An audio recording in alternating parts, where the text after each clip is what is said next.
রাজধানীর new market এলাকা আমার পেছনে দেখতে পাচ্ছেন যে একদম সমুদ্রে পরিণত হয়েছে এই রোডটি, যেখানে সাধারণ মানুষের কোমর অবধি পানি তলিয়ে গেছে। নিউ মার্কেটের অনেক দোকান নষ্ট হচ্ছে, লাখ লাখ টাকার জিনিসপত্র।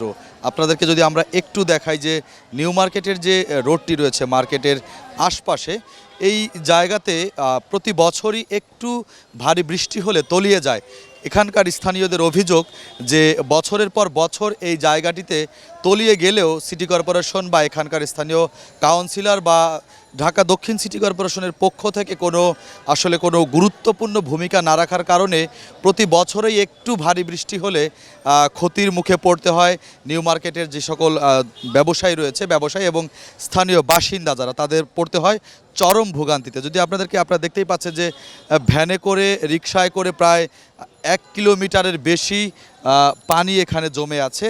1 কিলোমিটারের বেশি জায়গা জুড়ে পানি জমে আছে এবং সেই পানিটি শুধু হাঁটু পর্যন্ত নয়, সেই পানিটি কোমরের উপরে চলে গিয়েছে, যেখানে আপনারা দেখতেই পাচ্ছেন যে মানুষ কিভাবে এই জায়গা পারাপার হচ্ছে এবং এখানে কয়েকটি ভ্যান দিয়ে এই জায়গায় সাধারণ মানুষকে পারাপার করছেন। তবে তাদের যে অভিযোগ বা তাদের যে চাওয়া, যে এখানে বছরের পর বছর এরকম দুর্দশা হলেও এখানকার যারা স্থানীয় কাউন্সিলর বা স্থানীয় যারা রয়েছেন সিটি কর্পোরেশনের, তাদের নজরে এই জায়গাটি আসেনি।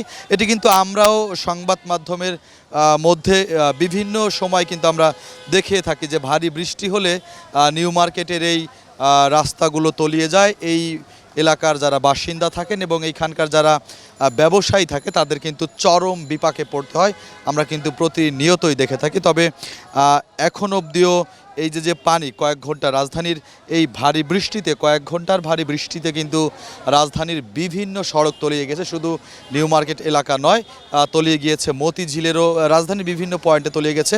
তবে ক্ষতির মুখে বেশি পড়তে হয়েছে কিন্তু এই নিউ মার্কেটের যারা বাসিন্দা রয়েছেন বা নিউ মার্কেটের যে সকল ব্যবসায়ী রয়েছেন। আমরা যদি একটু একজন ভাইয়ের সাথে একটু কথা বলি, যে ভাই আপনাদের সাথে যদি একটু কথা বলি, এই যে আসলেন, এই যে ভোগান্তি বা এখানে একটু ভারী বৃষ্টি হলে যে পানি পড়ে বা এখানের স্থানীয় কেউ দেখাশোনার পরে কিনা?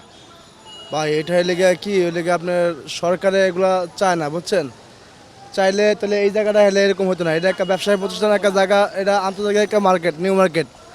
এই জায়গাটার ভিতরে যে এইভাবে এরকম থাকবে, এটা আমরা জীবনে আশা করি না। এটা দরকার সরকারের এটা পদক্ষেপ নেওয়া, বুঝছেন? যে এরকম বৃষ্টি হইলে যে যাতে পানিটা না হয় এই জায়গাটায়, এই জন্য এটা পদক্ষেপ নেওয়া দরকার। কিন্তু এটা কোনো পদক্ষেপই আমি দেখতে পাচ্ছি না মানে নিতে।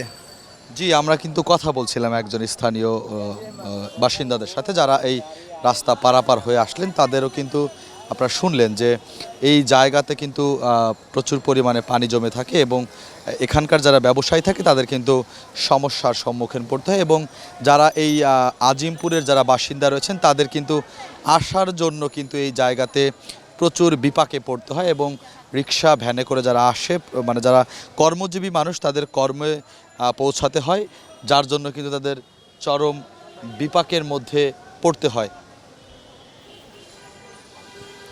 নিউ মার্কেটের যে চিত্রটি আপনাদেরকে দেখানোর চেষ্টা করেছিলাম বা দেখালাম, এই জায়গায় কিন্তু আজকে একদিন নয়, প্রায় সময় একটু ভারী বৃষ্টি হলেই এই জায়গাটি তলিয়ে যায়, তারপরেও কিন্তু নজরে আসে না কর্তৃপক্ষের। নিউ মার্কেট থেকে শুভ খান, বাংলা ভিশন, ঢাকা।